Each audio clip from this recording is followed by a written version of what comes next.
Muy buen día, amables amigos de Alternauta.mx. Qué bueno que nos visitan el día de hoy. Está con nosotros Israel Jurado. Él es investigador del Programa Universitario de Estudios sobre Democracia, Justicia y Sociedad de la Universidad Nacional Autónoma de México. Israel, te agradecemos mucho que estés con nosotros el día de hoy. No, muchas gracias a ti, estimado Julio, y un saludo para toda tu audiencia. Oye, me comentan que hay un coloquio que está en preparación que se denomina Rearticulación y auge de las derechas en México y el mundo. Coméntanos qué día es, quiénes están invitados, qué va a haber en la organización en general y dónde podemos tener más información. Muy bien, mira, el coloquio se va a realizar el día 9 de noviembre a partir de las 10 de la mañana. Vamos a Ujú, tener como sede lo que es la Casa Universitaria del Libro. Esta se encuentra allá por lo que es la colonia Roma. Y bueno, pues en este coloquio vamos a tener la participación de importantes investigadores que nos van a hablar sobre el tema de las derechas, ¿no? Y de todo este panorama, observar disputas, ¿no? De disputas por las narrativas, disputas por el electorado ujú. y muchos otros campos más donde este fenómeno se está expresando, ¿no?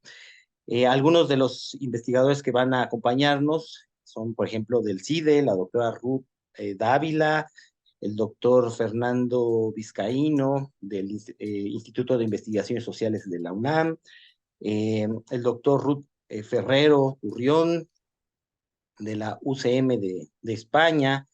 También vamos a contar con la participación de Gabriela Rivadeneira, que es expresidenta de la Asamblea Nacional del Ecuador, ¿no? Vamos a contar también con la participación de destacados investigadores como el doctor Sergio Tamayo y por supuesto el coordinador de investigación, el doctor Miguel Ángel Ramírez Zaragoza, coordinador de investigación del programa universitario de estudios sobre democracia, justicia y sociedad, tu servidor y bueno, pues algunos participantes más que nos van a ayudar a caracterizar lo que es todo este fenómeno.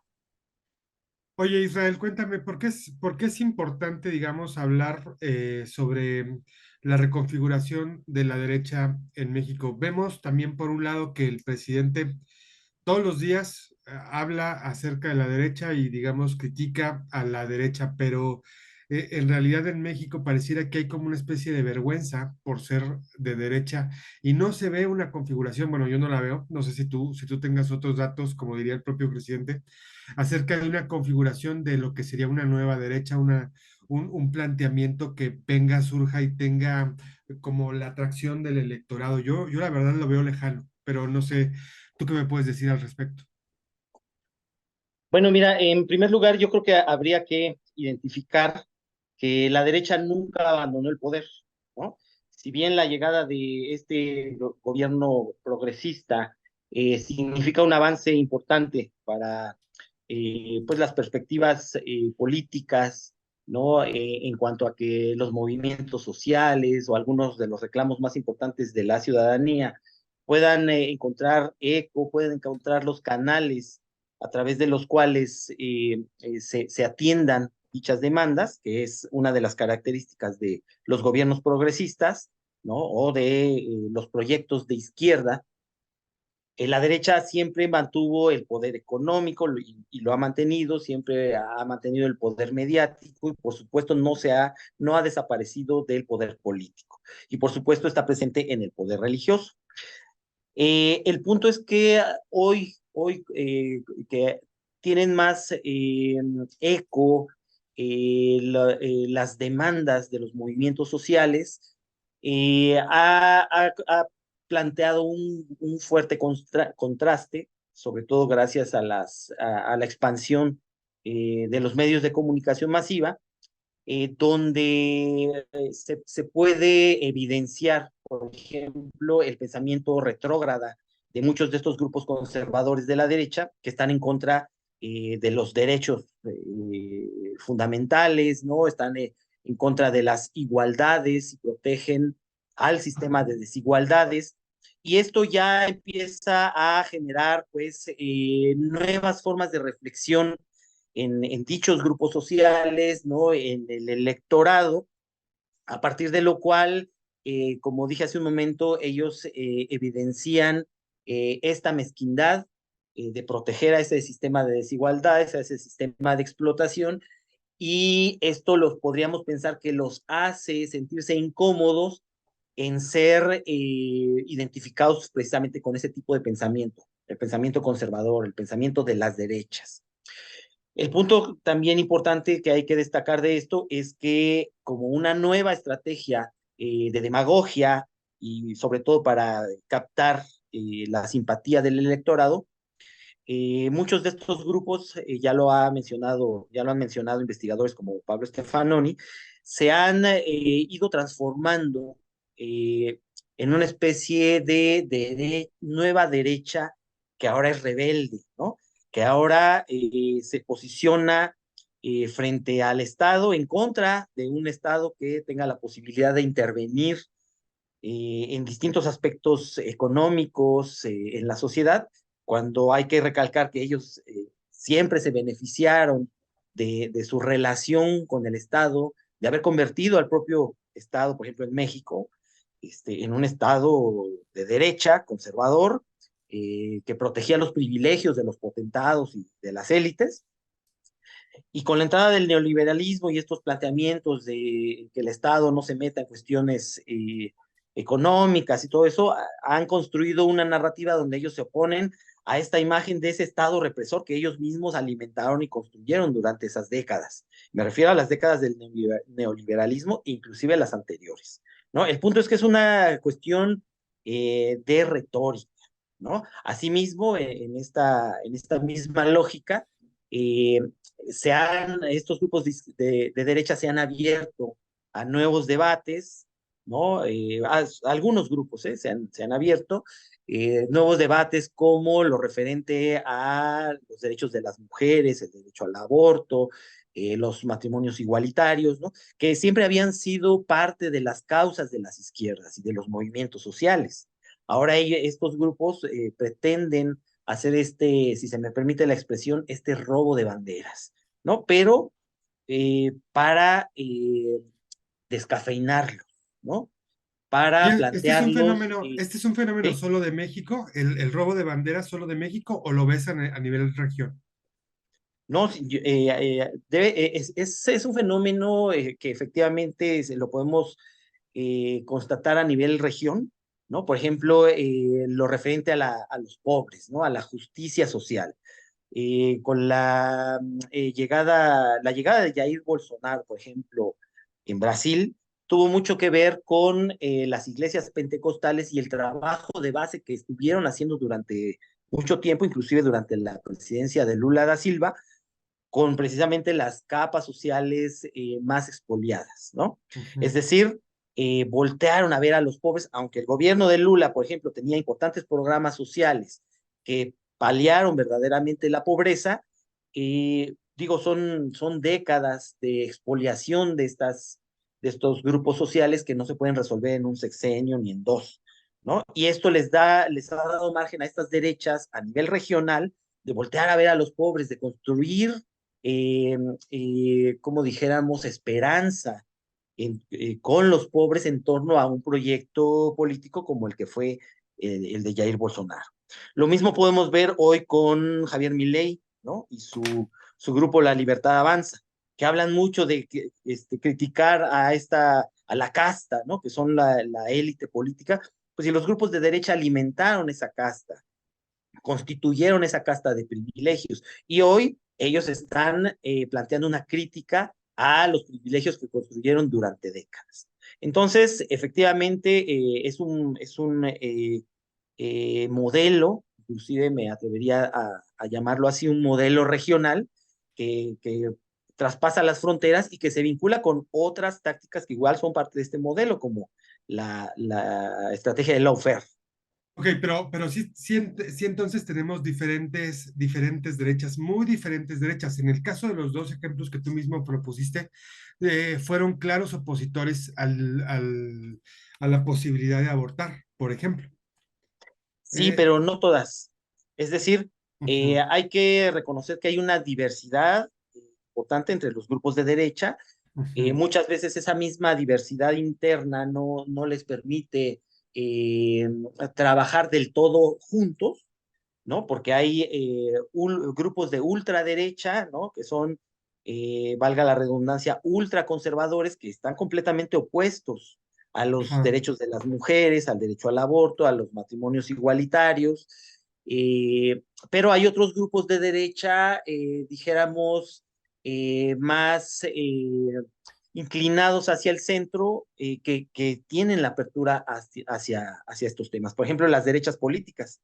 Ellos saben que necesitan hacer este juego de la demagogia y entonces se abren al debate y muestran rostros donde plantean la posibilidad de reivindicar asuntos con los que en el fondo estarían en contra, como por ejemplo la candidatura de Xochitl Gálvez, quien se reivindica como indígena, cuando los indígenas han sido los grupos sociales más expoliados y castigados por el sistema de explotación y de desigualdades que se ha establecido a través de esta historia de este Estado capitalista, ¿no? Tú, tú, Entonces, y tú, ahora tú la reivindica a los... verías, tú verías a Xochitl Gálvez como una especie de fenómeno político como lo que pasó, lo que pasó en Brasil con Bolsonaro y lo que está pasando con Milei. ¿La ves como una fuerza que puede llegar a darle vuelta en la elección? Digo, Milei no lo ha logrado todavía, pero es un claro, está en claro primer lugar. Xochitl Gálvez, digo,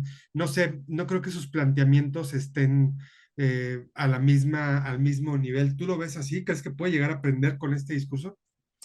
No, no, para nada, no tiene ese carisma, ni siquiera esa, como dijéramos, Yo creo que ni siquiera muestra riqueza. una ruptura como la que están mostrando ellos con el propio sistema. No sé tú cómo lo veas. No, no, no, yo creo que sí es un fenómeno en el sentido de que es algo nuevo, algo que quizá no se esperaba por parte de las izquierdas, por parte de la ciudadanía en general, que las derechas empresariales, por ejemplo, que tanto han afectado a los pueblos y comunidades indígenas con su expolio de los territorios y los recursos naturales, que ahora estén poniendo a una candidata indígena. Eso me parece que es un fenómeno, pero en su justa dimensión, es decir, estas derechas utilizando este candidato. Pero lo que es más claro todavía es que este personaje, pues no levantan, no logran engañar a la ciudadanía con que se hizo rica, digo, que inició su fortuna con una pequeña iniciativa de venta de gelatinas, que si es de origen indígena, otomí, ¿no? De una zona bastante pobre como es el estado de Hidalgo, el Valle del Mezquital.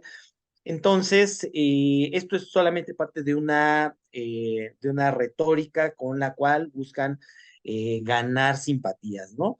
Le muestran al electorado un personaje con el que se puedan identificar, ¿no? Así como fue el fenómeno, el que sí es verdaderamente un fenómeno mediático y de masas, como lo fue el presidente López Obrador, una persona que habla como la gente, ¿no? Que es cercana a la gente, ¿no? Entonces, es nada más una estrategia, ¿no? Pero no tiene ella creo yo, no tiene la posibilidad ni la inteligencia suficiente para articular algún tipo de discurso que envuelva a la ciudadanía, ¿no? Más bien se me hace más torpe, ¿no? Aunque bueno, hay que ver también otras condiciones muy particulares de cada uno de estos países que mencionaste para ir entendiendo cómo se logró la Sí, pujanza de Milei, por ejemplo, la ajá, pujanza claro. que ha adquirido. Oye, mencionaste un asunto que me llama mucho la atención. Hablabas de pensamiento retrógrada en referencia a la derecha.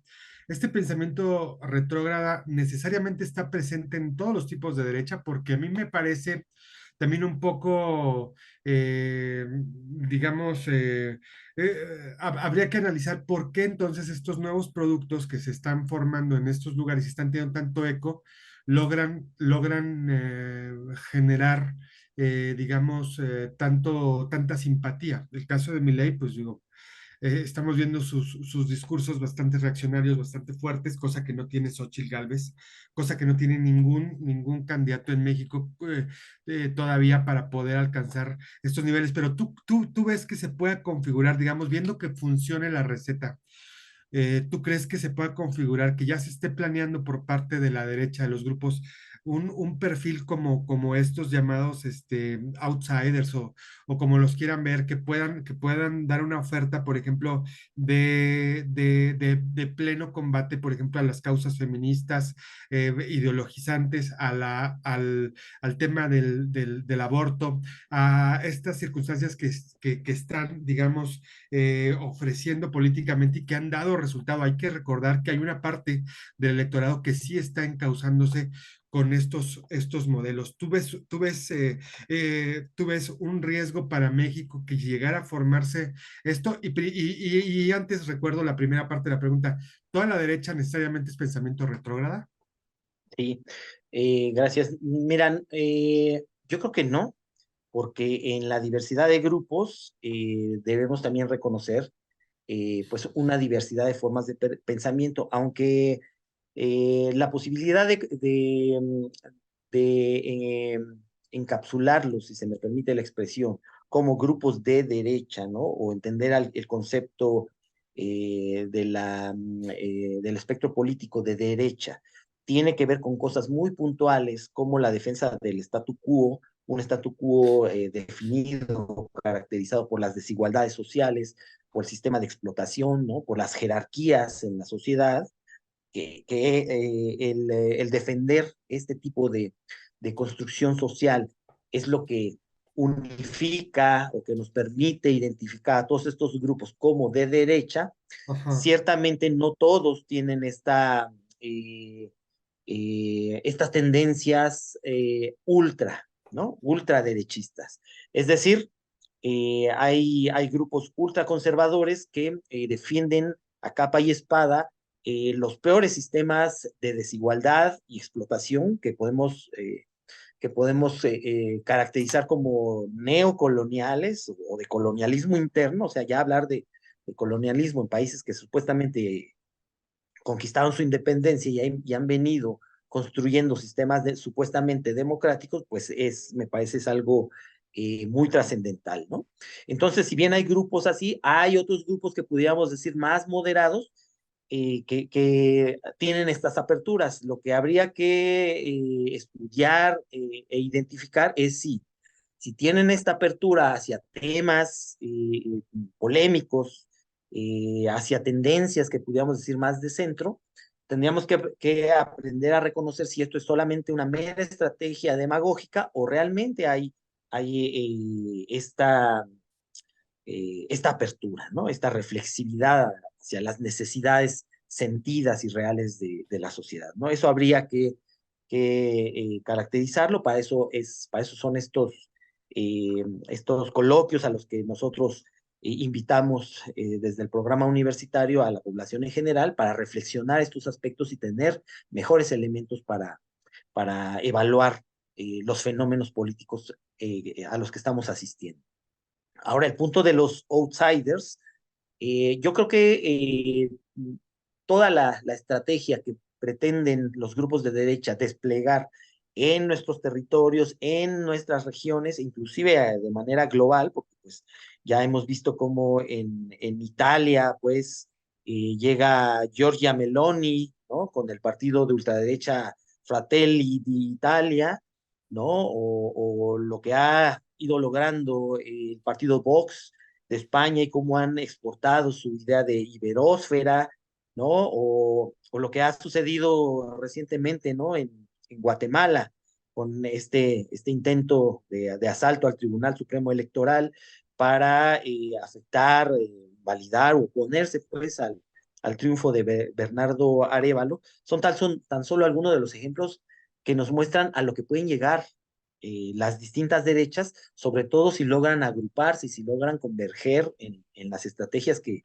buscan desplegar para evitar los triunfos de los proyectos de izquierda o, en su caso, hacer retroceder los avances que estos gobiernos progresistas hayan logrado, ¿no? Como lo que ocurrió en Brasil antes del regreso de Lula, ¿no? El punto es que Xochitl Gálvez, como tú lo has dicho, efectivamente no tiene las credenciales, no tiene la capacidad, y creo que lo ha demostrado muchas veces, para lograr hacer estos engaños, para lograr envolver a la población, pero hay otros grupos que le están entrando y otros actores políticos que le están entrando por aspectos bastante, dijéramos, polémicos y sensibles, como es el caso de la trata de niños. Y me refiero precisamente a ese personaje de ultraderecha conservadora religiosa, que es Verástegui, ¿no? Ya fue el coordinador o el anfitrión de la Conferencia Política de Acción Conservadora, la CEPAC, ¿no? Que es un grupo de ultraderecha organizado desde los Estados Unidos, y que, bueno, ha protegido precisamente todo este statu quo y se ha encargado de ir articulando a las distintas fuerzas de derecha con esta tendencia más ultraconservadora, y que sobre todo abanderan esta idea de no hay que avergonzarse por decirnos de derecha, hay que defenderlo y reivindicarlo con orgullo, ¿no? Plantean esto, y bueno, este es un personaje de estos llamados outsiders, que se presentan así como héroes, ¿no? Que vienen a tocar, a salvar a las poblaciones frente a fenómenos tan lacerantes como ha sido la trata de infantes, ¿no? La prostitución y todos estos aspectos.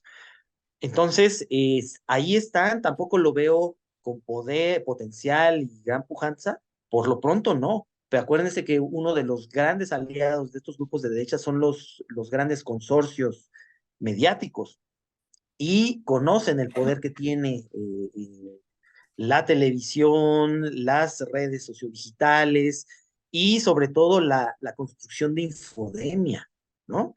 Para crear desestabilización social y política, para calumniar a personajes de la política de izquierda, al mismo presidente, a los programas sociales, y eso va construyendo una narrativa que le da la oportunidad a estos personajes outsiders o a personajes tan deleznables como la misma Xochitl Gálvez de reposicionarse, ¿no? De ir reconfigurando, reconstituyendo su propia imagen mediática, ¿no? Y eso a la larga va a tener efectos electorales, como lo está teniendo en Argentina un personaje como Javier Milei, que es abiertamente racista, clasista, homofóbico y machista, ¿no? Pero habría que ver los videos de cuando tuvo su cierre de campaña, vaya multitudinario, ¿no? Llenó un estadio, y todavía se da el lujo de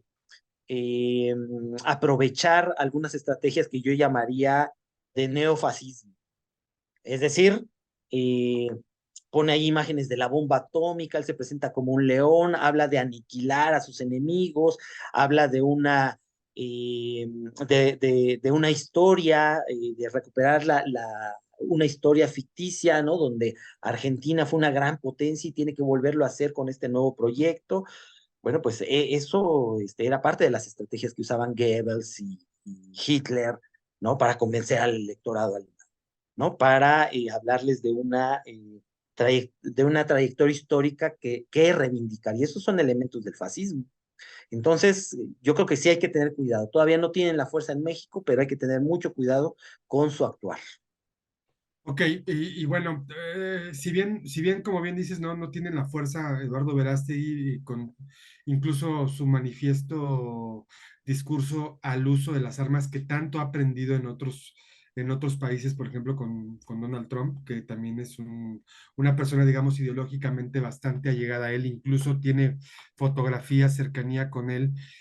Su discurso tiene el discurso de las armas, tiene el discurso de no al aborto, tiene el discurso de sacar cada vez más al Estado de la participación y meter más al capital privado, algo que está evidentemente no es de la izquierda. Pero algo pasa en México tú bien lo acabas de decir, no ha pegado, no ha aprendido como en otros lados. Xóchitl Gálvez tampoco lo ha hecho, pero tampoco lo ha hecho la candidata oficial como se esperaba. ¿Qué está pasando en México con el electorado desde tu punto de vista? ¿Qué está pasando? ¿Está la gente realmente desanimada o todavía no llegamos al momento? Empezamos demasiado temprano también la contienda. No sé qué elementos veas ahí de análisis. Bien, en primer lugar, pienso que la ciudadanía está más y mejor informada. Ya no es como en las últimas décadas del siglo XX, donde pues el principal medio de información era o la televisión cooptada por estos eh, consorcios hegemónicos, Televisa y TV Azteca, o los diarios de mayor circulación, que igual pues realizaban prácticas clientelares donde pues no eran un medio de información que se apegara pues a criterios de veracidad, ¿no? De objetividad.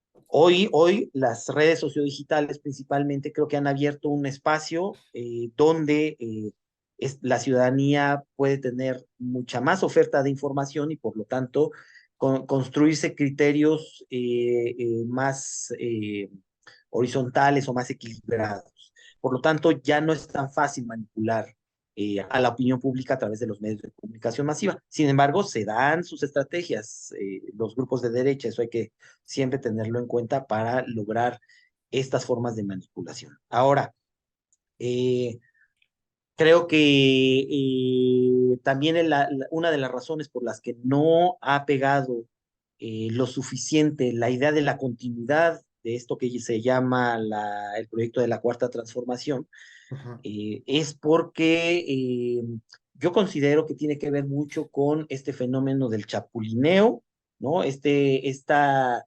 eh, práctica del pragmatismo político donde los liderazgos del partido que se encuentra hoy en el poder político eh, da cabida, da entrada a personajes de otros partidos, a personajes, como les dicen, impresentables, solamente porque traen tras de sí alguna estructura o algún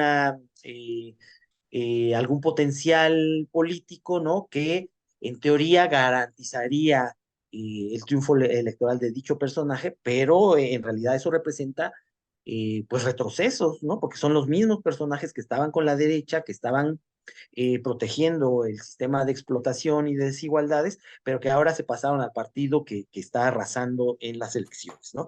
Entonces me parece que eso genera un desencuentro con la sociedad, ¿no? Genera inclusive alguna decepción, ¿no? Porque un partido, un movimiento como lo era Morena o como lo sigue siendo, pero que está afectado por estas prácticas, lo que requiere es vincularse con los movimientos sociales. Lo que requiere es acercarse a la gente y sacar de las bases a los perfiles, a los candidatos que verdaderamente vayan a construir la continuidad de ese proyecto, ¿no? De este proyecto que va más hacia la igualdad, hacia la distribución equitativa de la riqueza, hacia los programas sociales, ¿no?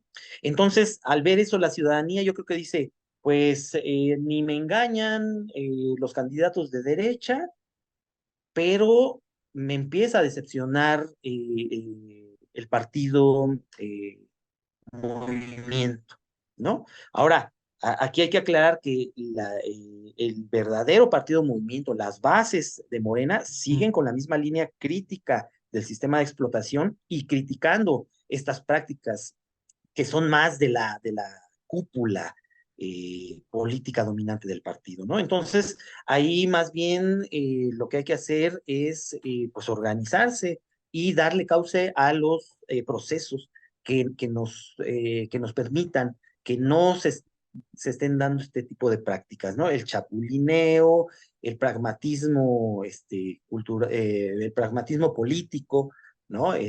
Solamente para mantener un electorado, ¿no? O para mantener posiciones de poder. Debe de haber una transformación. Y creo yo que esa transformación verdaderamente se está dando en muchos sectores de la sociedad que han sido beneficiarios directos de los programas sociales y les ha permitido romper con la necesidad del acarreo y el clientelismo a los cuales los tenía sometidos el PRI y el PAN, ¿no?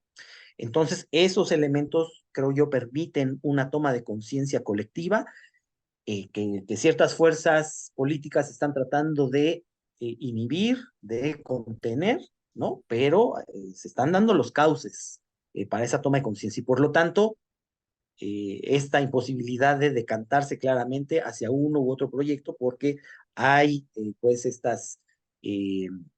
esta, a estas ambigüedades, por ejemplo, en lo que está ocurriendo dentro de Morena y sus candidaturas, ¿no? Es muy interesante lo que comentas y cuando lo estabas describiendo me acuerdo de los ejemplos de otros partidos políticos que llegaron a convencer a la sociedad, del propio PRI, que gobernó más de 70 años nuestro país. Pues realmente si lees los documentos fundacionales y lees la ideología y lees, digamos, los procedimientos, pues todo suena a que querían un México de verdad transformarlo, ¿no? El propio PAN, pese a que tenía un vínculo, digamos, ideológico bastante claro y nunca negado con la Iglesia Católica, pues la verdad es que convenció a mucha gente y parecía que tenían una buena doctrina dentro de todo. El PRD, lo mismo, y ve dónde están hoy. Creo que Morena tiene mucho que aprender, voltear al pasado y ver que la subida más rápida es la caída también más rápida. Quizás sea un buen momento para hacer un ajuste de tuercas y replantear, digamos, su posicionamiento. En este caso, no sé, además de voltear a las bases y recordar eso que los hizo ser un producto tan bueno y tan convincente, además, ¿qué tendrían que recomponer para entrar en una nueva etapa? Porque no es lo mismo, recuerdo un comentario de Carlos Slim que decía, no es lo mismo ser borracho que ser cantinero. En este caso, el partido ya está en el poder. ¿Qué tendría que hacer para no perder y para no caer de manera estrepitosa, Israel? Y con esta ya nos despedimos. Gracias. Pues mira, yo considero que ser cercano nuevamente a sus bases y a la sociedad en general. Como dije hace un momento y ahora aprovecho para reiterar, las bases del Partido Movimiento Morena siguen luchando, las bases siguen organizándose y se están oponiendo a todas estas prácticas corporativas que está adoptando la cúpula. Eso es un punto importante. Lo que debe de hacer el partido es decantarse hacia su naturaleza de movimiento, construir nuevamente y con mayor fuerza las alianzas con los movimientos sociales, que son los que traen este pensamiento progresista, son los que tienen la fuerza para impulsar los cambios y las transformaciones. Y el Partido Movimiento debe evitar la consolidación de cúpulas que trafiquen con infras, ¿no?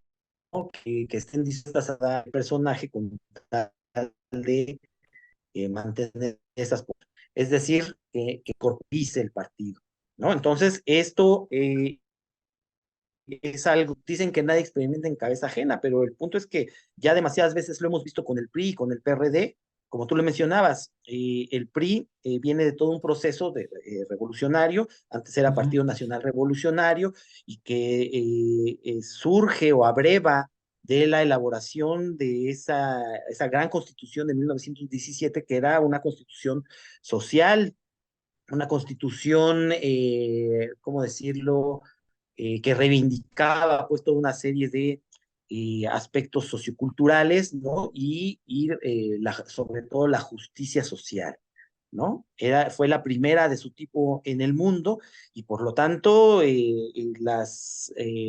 la clase política que en ese tiempo reorganizaba al partido y al Estado, ¿no? A los estados postrevolucionarios, pues tenían toda esta fuerte tendencia hacia la justicia social, ¿no?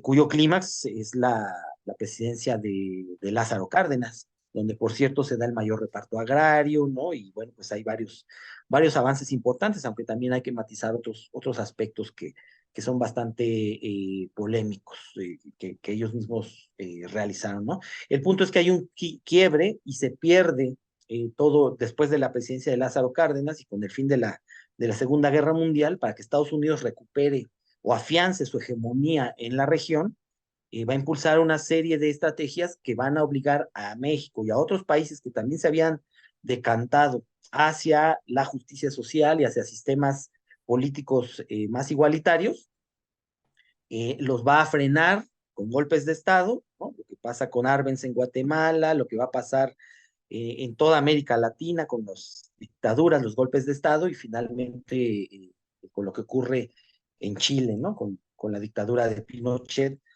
financiada o apoyada por los Estados Unidos, ¿no? Entonces hay que tomar en cuenta pues, que esta presión siempre va a estar presente para entorpecer, para coartar estos proyectos de reivindicación social, ¿no? De reivindicación de los sectores más expoliados y más explotados y de defensa del statu quo. Por lo tanto, son las bases sociales las que pueden y deben recuperar la naturaleza del movimiento, del partido movimiento, ¿no? Y de darle todo este cauce a lo que se ha venido denominando la cuarta transformación, pero con mayores y más fuertes sentidos sociales, ¿no? De justicia social. Entonces, pues eso es lo que yo te podría mencionar al respecto. Oye, pues te agradecemos mucho. La verdad es que si a la gente le interesó esta charla, pues por supuesto que tiene que acudir al coloquio Rearticulación y Auge de las Derechas en México, que será en la Colonia Roma. Te agradecemos mucho, Israel Jurado, que hayas estado con nosotros. Él es investigador del Programa Universitario de Estudios sobre Democracia, Justicia y Sociedad. Cualquier persona puede entrar, ¿verdad?, al coloquio. Así es abierto para todo el público. Visiten nuestra página de internet www.puets.unam.mx. Ahí van a poder ver el cartel, los horarios, pues bueno, los esperamos el jueves 9 de noviembre a partir de las 10 de la mañana. Pero para más información visiten esta página y ahí podemos también tener comunicación. Aquí en la Le- nota, en la nota les ponemos el programa.